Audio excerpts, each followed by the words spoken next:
galera, nós estamos aqui funcionando o carro, porque nós ouvimos um barulhinho no carro aqui e estava dando um vazamentozinho no radiador. Nós estamos tentando resolver. Aí nós descobrimos o tensionador dele aqui está fazendo um barulhinho. Aí a gente já deve aproveitar e fazer uma revisãozinha nele aqui, para andar no carro definitivo, que agora que nós começamos a resolver alguns problemas, apareceu outros.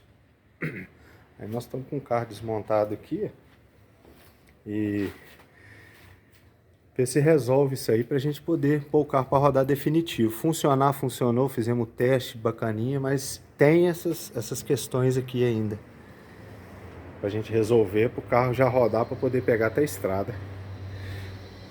Isso aí.